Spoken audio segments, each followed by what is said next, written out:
All right. Camera's on. I'd like to welcome you here at Red Rock Canyon on the Revolution Against Evolution. I've got here with me Alan Roy. He's been with us on several of these trips, right? A couple of them, yeah. Yeah, and we've had a lot of fun. We're outside of his normal range of territory, although I don't know, he's been around quite a bit, but he does the Grand Canyon tours, right? It's called, what is it called? Another Viewpoint. Yeah. And how long have you been doing that? Just about 5 years now. 5 years. Yes. Anyway, we're now here at Red Rock Canyon here at Waterton Glacier International Peace Park, the northern part of Glacier National Park up in upstate, well, we're now in Alberta, Canada, but it starts in Montana. Anyway, Alan, we kind of be interesting. We look at stuff like this and we can see rock strata where you get the red and the white and the red and the white. And it'd be kind of interesting to talk about maybe how some of this stuff was formed. It seems to be no matter where we are, there's certain similarities and patterns that we seem to run off. There are many different kinds of flood theories. There are three basic ones that we kind of either have one or more of. Why don't you talk about that and maybe how you thought some of this might have been formed?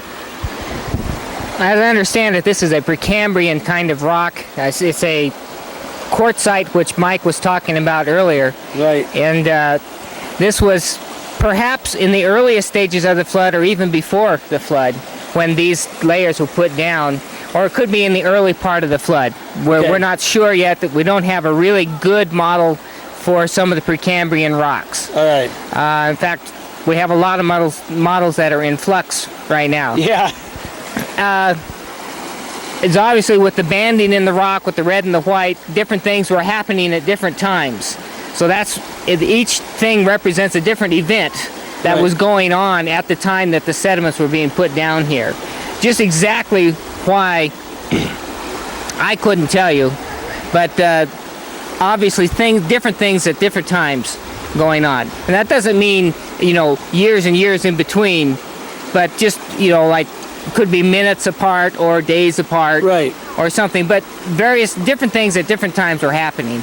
And it put down these huge amounts of sediment that we see here and in the mountains up all around us here in Glacier National Park. We've been talking about how difficult it seems to me, my credibility is stretched when they talk about Precambrian rock on top of the Cretaceous. It's not only that there are missing strata, many of them in between, which represent many hundreds of millions of years, but the strata itself, the Cretaceous, at least in the lower part of the Glacier National Park, there's an integrity of the strata. Boy, we got a bug here that wants this, the limitation of some of these outdoor shots, but I don't know what kind of a bug it was. Was it a bee or what was it? It was a yellow jacket. Good. We brushed that away. Anyway, the clay, or the strata that was made out of clay, it's hardened, of course, lithified, but still very crumbly and soft. How that could possibly have remained with an integrity of structure with a contact of dolomite and I guess quartzite things on top of it without really just destroying the whole thing about that. What is that? Do you run into things like that a lot? This is one of the unusual places in the world. There are other overthrusts or claimed overthrusts, and but like Mike was saying, there is evidence of some overthrust in here, but it's not absolutely clear. So it's still, creationists don't have a really good model yet for why this happened, but we don't like the evolutionary model at all. And so it's still a question mark. And what are your personal thoughts on it? Yeah, I mean, are you leaning to one way or another, or are you kind of putting a couple of the pieces together or formulating any ideas on your own? I kind of like the catastrophic plate tectonics theory. Okay. And that is where the plates were pushing up against each other, and things were squeezed together and things were pushed up, and you might have the forces to cause something to move like that. But like you said, you would expect maybe more evidence in the rock. Right. So who knows at this point? I'm not sure what to say, because this, like you said, you'd expect to see a whole lot more messing up of the rock layers, and it shouldn't be quite so smooth. But well, we were talking earlier that that's the fun thing about models, is that they can change, and that's all right. The evolutionists and the uniformitarian geology people, of which evolution is just based upon, have really no good explanations or answers either. They just have an assumption. We talked to somebody earlier. We didn't really want to get into a debate or an argument, but she said, I'm thoroughly convinced because you have the old rock with the stromatolites, which we had talked about may not even be really fossils, but who cares if they are? They're on the top, and because you can only see one worldview, only one way of seeing, it's obviously 1.5 billion year old rock on top of 100 million year old rock. They, to me, have a much bigger challenge than we do, even though it's fair to say we, like you said, and honestly, that we don't fully have it worked out either. It seems like every problem we solve, there's about 3 more that seem to come up, right? Well, that's very true. But that's the process of model making. And right now, like, we have about 3 or 4 different models that are in process, and there's good points in some, and some points that don't have some weaknesses. That's right. And that's why I always wonder if there aren't some combinations, or like Michael J. Oard said, none of the above. We have, well, there's the Walt Brown thing, which I was really enamored of when I first read it. Thought that was the coolest thing I'd ever seen. The computer graphics were sweet. And then I saw John Baumgardner's theory, and I went, well, that's really cool, you know, the catastrophic plate tectonics. And Michael J. Oard has his own catastrophic meteorite and things of, you know, catastrophic things. And that's some good things to recommend, it, as well as some of the actual field research that he's done. You know, you can't dispute when somebody's actually out in the field and saying, these things don't quite work this way, but some of the things do seem to work this way. So you're wondering, I don't know if it's all of the above, part of the above, or none of the above, and something brand new's got to come out. But it is a funny and exciting time for creation research and geology. I think it should be stressed. It's very nice. We had an interview with a microbiologist, and biologists and geneticists have long been on the creationary side, but in recent years the geologists have begun to become much more on board. And this is I would say, the linchpin, the underbelly, if you will, of evolution. Right. And once that is really whacked out, evolution has not a leg to stand on. It's why the geologists are holding on is for dear life, but the biologists, according to Kevin Anderson's interview, are in full retreat, even though they don't know it yet. Well, it's your general populace and your popular writers who are real strongholders in evolution, because it is based on a philosophy that has no God in it, right. And so you have to have evolution. And geology has been allowed the millions of years to explain, supposedly provide or give them the time they need, right, to even realistically, or even just get a hand. If the world's only 6,000 or 7,000 years old, like us crazy creationists think they might be, based on the biblical record, then they have no chance. But if you got lots of time, as you're saying, well, maybe anything could happen, right? Well, yeah, except even evolution is so far, the odds against it are so hard. Even if you gave it all the time in the universe, it's impossible. It's just such a beautiful area here. The riverbeds going down here for the audience back home. Wish you could be here. It's beautiful, but the mountains in the background and things we're seeing are just incredible. But again, we see it from a beautiful time. Again, we're thousands of years removed from the destruction that would have caused this. You believe, and as I do, that most of this probably would have been in a either post-flood or end-of-flood scenario. Most of this thing would have been in. Why is that, do you think? Well, you have to have the sediments put down first before you can have the erosion of glaciers and water to have all this other stuff go on. That's a dumb moment, right? Okay, gotcha. So you got the first part of the flood, putting the sediments and moving the sediments around. And one thing which I don't think creationists have really addressed yet mathematically, and that is the quantification of the amount of energy it would take to move all this stuff from one place to another place. Right. Because that's what a sediment is. You erode it somewhere else and you deposit it somewhere else. Mm-hmm. And that takes a lot of energy. We look here at thousands of feet of sediment. You get out in the middle of Texas, you look down 10,000 more feet of sediment. Right. You're talking a lot of stuff moved, and that took a lot of energy. I'd like to see someone come along and compute the kinds of energy it would take to move all that stuff by water.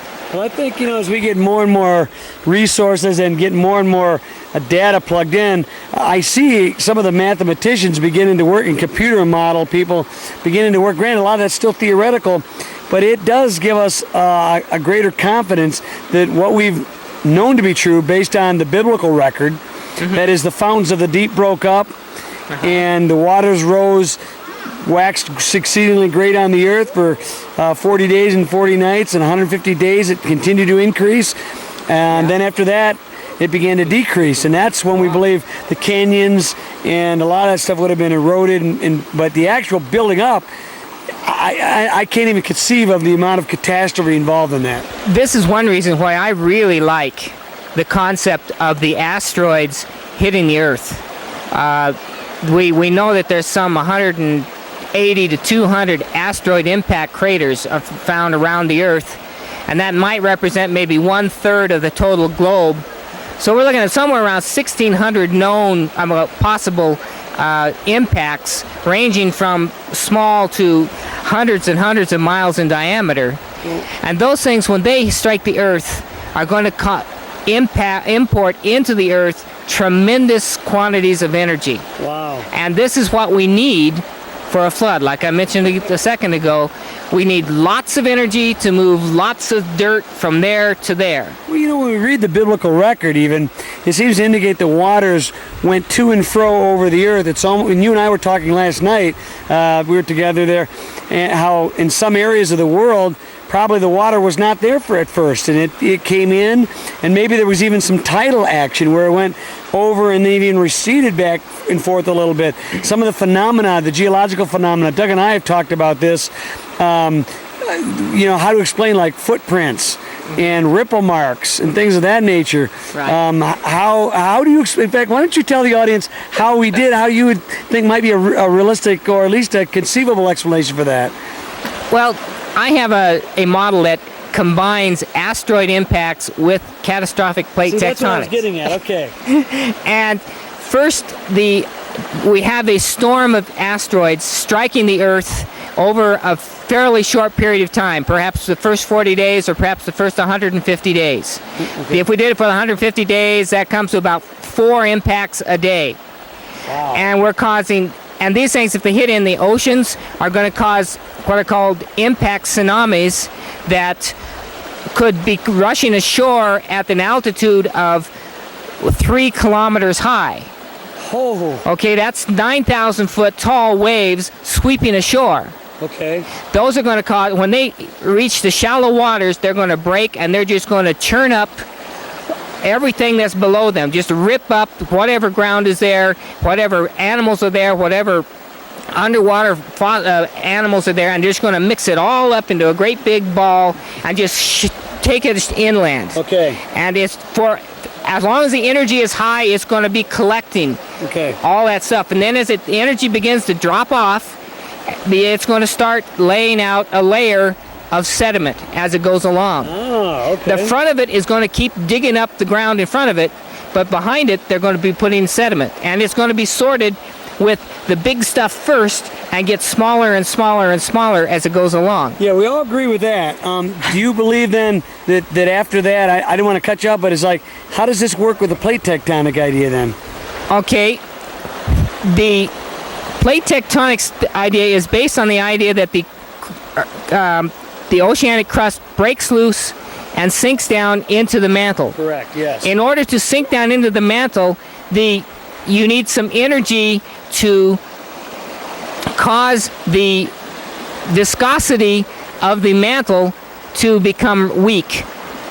Or in other words, turn from putty into water, basically. And an impact on the surface will break up the crust and it will transmit energy down into the ground and cause that area to have high pressure, which is what you need to transform the viscosity. Okay, so what we have is, the asteroids are kind of the mechanism, and the tectonics are sort of the result. Exactly. I mean, there's actually more of the result when we see the canyons and everything else, but I'm saying that was sort of like a cause and effect situation is what you're saying. Baumgardner had developed his model in computer program and stuff, but he did not have a trigger. Yes, he told us that last year. Right. Yes. And we're more of us beginning to see that asteroids would be the perfect trigger to get it started. Wow, that's and something. It would be stable up until the asteroids start hitting, and once the asteroids hit, then they would cause instability in the mantle and break up the crust and allow it to begin subduct down into to begin to subduct. And then as it's going down, it's breaking the one continent is being broken apart at the same time. You're saying. Right. You'll have currents set up in the mantle that will, as this goes down here, a current will go around here and pull things apart and move things around. So you have different currents going different directions. So now, how does that play into, let's say, Walt Brown? Or is he the odd man out here? Are you familiar with his thing a little bit? He plays the Mid-Atlantic Ridge. Of course, there's some of the remnant of where the continent was broken apart. That would have been where kind of that big long trench, or not trench, but the Mid-Atlantic Ridge, I should say. The fountains of the deep busting up and stuff, you know? Yeah, his theory is based on the idea that when you read fountains of the great deep, you think of jets of water. Right. And I did a word study on that in the Bible and some research into history, and I found that the idea of water jets did not come along until hundreds of years after Christ. It wasn't until in Rome that they began to have jets of water, and maybe in China too, because China was often advanced. Yeah, pretty much, yeah. But you didn't have actual water jets squirting up until later on in the history of Rome. And so before they had the water jets, you still had fountains. All right. And one way I like to illustrate this is, and I don't have one with me, and that's a fountain pen. And you have to be old people like us before you know what a fountain pen is. Yeah, you draw the ink up and then the cartridge. Yeah, okay. It's called a fountain pen, not because it squirts jets of water all over the place, right, but because it has a font in it, a fountain, right, or a reservoir. Well, he did believe that there were interconnected chambers of water, and I guess I understood that the jet thing was the result of something causing a trigger, which could have still been an asteroid. Well, that's true. That's true. Which he acknowledges could have been an asteroid or asteroids that caused the seam to break up. But the fountains, he did talk about being interconnected things of water. Then did jet up, though. He did talk about that. Combining of the two. The idea of the fountain then focuses instead on jets of water. It focuses more on the container that holds the water. I gotcha. And in fact, that fits better when you says the fountains of the great deep were broken up. Well, you can't break up a jet of water. You know, how do you break up a jet of water? Well, see, as I understand Walt Brown, though, the jets were, I think, happened afterward. Maybe I'm wrong here. That he does agree. He would agree with you, I think, that the fountains were originally containers of water. Okay. They were subterranean chambers. Whether they were all interconnected throughout the whole world, like he says, I don't know. I'm always intrigued by that terminology, fountains of the great deep, what that fully means, because the deep, of course, is oftentimes indicated as the ocean or the sea itself. Right. Exactly. And so, or if you could be the universe, if you listen to Russ Humphrey's things. We get more interesting things coming up the more we study this, don't we? Yes, indeed. When you look at the use of the great deep, it's usually in reference to the oceans. Right. And so the way I've been understood this was that the fountains would be the containers which holds the oceans. Or in other words, the depressions on the crust of the earth which hold the oceans. And so when you break that up, like with an asteroid coming down and hitting the earth, you break up the oceans and you break up the crust of the earth. Okay. Which kind of ties in with the model with asteroids hitting the earth. Well, the thing about it that intrigues me is before the flood, unless something happened before that, there might have been small seas or inland oceans, maybe, but it seems to me you had basically one major landmass. I mean, the evolutionists, we don't really disagree with them on that. They can call it Pangea or whatever they want to. We don't disagree that there was probably one continent, because it indicates that from Scripture, out of the deep comes the land masses seem to rise up. So are you saying that there were oceans in this landmass to begin with, or are you talking about one ocean being, and then as the landmass is broken apart? I guess I'm kind of confused here when you say oceans plural. What do you mean by that? I'm thinking of post-flood when I speak of oceans. Okay, that's what I wanted to get at. Okay, good. What it was like exactly before the flood is, we hypothesize the Pangea and stuff. Right. And that could well be, and it could be that it was surrounded by one large ocean, or it could have been lots of huge bays and stuff, surrounded by land and whatever. Well, there does seem to be, and when I was reading Walt Brown's book, unless this has been disproved, there does seem to be some very deep places where water apparently could not seep into, where there are chambers of water down there. Still, like he calls them remnants, and he thinks those might be remnants of the fountains of the Great Deep. They were actually under the land masses. I don't know. It's just one of those things. It just seems like the more we discover, the more we have to discover. This is a really, really fun time. I want to basically get back on some exciting new discoveries or things you're working on. You're working on this model, putting together, or the flood geology. I know you're kind of big into that thing. Anything else that you're working on that's significant? Well, another interesting thing which I was doing a word study on was the windows of heaven. Now, okay. What does that mean? So I took a look at the word window and that's used here, whether it's translated in Hebrew, and it's Arabah, which comes Arabah or something like that. Okay, I'm not a Hebrew. Right. I don't speak Hebrew, okay. But it's something like that, and it's related to, or the root word that it comes from is Arab. What we call Arab. Okay. And you look at the other words that come from Arab, and that all has to do with being ambushed or attacked or somebody lying in wait to jump you. That's interesting. So when we look at this window, it has something to do with ambush of some sort. Well, that based on what you're telling me, it sounds like the world did get ambushed by some of this water coming out over the land. Is that what you're getting at? Well, let me get a little further here. Okay. In the Arab world, they have lattice work windows that the ladies sit behind, and yet so they can watch what's going on in the community around them or in the house. All right. And the idea is that with this Arabah is that these people are hiding behind these windows, ready to attack. Oh, all right. Okay. That's the concept that I get out of what this is talking about. And so if you were to open the window, you would see what was going to attack you. So now if we have the window of heaven where something is behind it that's going to attack you. Yes.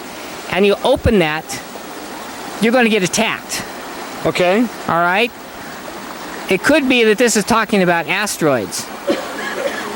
Because the asteroids out there are invisible to the naked eye until they enter the atmosphere, when all of a sudden they're visible. Now this is quite speculative, but it's quite interesting because everyone usually thinks that the windows of heaven basically open up and then out of that comes rain. Right, exactly. You're coming. Wow, that's. I'm taking a different tack on here. Of course, we do talk a different attack. I know, different tack, but it's interesting because we do call them meteor showers, right, or asteroid showers. I guess we could. In this case, it'd be like an asteroid shower, a meteor, asteroid storm. Well, now I tell you, audience, I've got some more things I got to go and research now, but that's an interesting concept. So what we have here is the asteroids coming in through the window, becoming visible, striking the Earth, breaking up the crust of the Earth. You ought to sometimes take a look at what happens for an asteroid to hit the Earth or hit the water. Remember I mentioned the stuff about waves coming to shore? Sure, yeah. 3 kilometers high? Yeah. It's also going to inject high into the atmosphere and above the atmosphere huge quantities of water.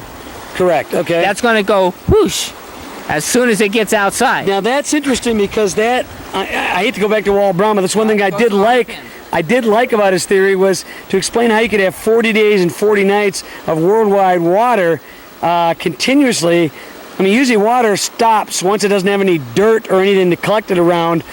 Water to come down, it scrubs the atmosphere. Exactly. And how it could come down continuously for 40 days and 40 nights, unless there was continuous sediment also being churned up. This seems to, I kind of like this guy. This is pretty good. But yeah, each impact is going to inject into the sky water and dirt and all kinds of stuff. Water vapor, dirt vapor, which you will name continue it. to make the rain and fall all that as long stuff as will it's doing keep that. falling down. Sure. And it's going to cause huge earthquakes. It's going to cause huge tsunamis. Not just one tsunami. No. Each impact is going to have, well, it's hard to estimate. I was a surfer. I learned to surf in Hawaii years ago. And one thing you learned about surfing waves is they always came in 3s or 5s. Okay. They come in a set of 3 or come in a set of 5. Or they come in a set of 7. They always come in odd numbers. It's really strange. Okay. And so if you're talking about an impact hitting the ground, you're going to talk about dozens, and so it's not numbered, but you're going to talk about dozens of waves coming ashore, and the last one's going to be bigger than the first. Oh, is that right? Each one gets bigger? Yeah, because as waves travel through water, the energy gets transferred back from the front wave to the back wave, because the front wave slowly gets lost, and the one in the back, and they build up a new one. So when the front wave starts hitting shallow water, the energy gets transferred back to the other waves, so that each wave gets successively bigger and bigger and bigger. Wow, you talked to some people about this kind of putting together ideas. I like this. The tidal action of it really works. It's almost like you're a synthesis of all three of the idea systems, whether it's... it's not all me. It's other people I've been pulling ideas from. Yeah, but it's very, very fascinating. Are you writing any of this down? I am doing some. It looks like you have 1 minute to go here. Oh, well, that's all right. Listen, we've got a 1 minute left to go, but this has been fascinating talking about the flood geology. It's amazing when you put on a different set of lenses, and instead of seeing millions of years, you see catastrophe and horrible forms. As much as it's created into something beautiful now, we love to observe the scenarios and the rock and the different colors and the high cliffs and canyons, but to see what really caused this to be is a frightening thing. I'm sure glad that I'm millennia removed from the actual time of it, and I'm not even sure I'd want to be in the Ark myself. No, I know. I've thought about that too. The Ark is a scary time. Well, we're going to wrap this up, and it's been really a pleasure talking to Alan Roy here and on the Revolution Against Evolution. We'll see you next time. Bye.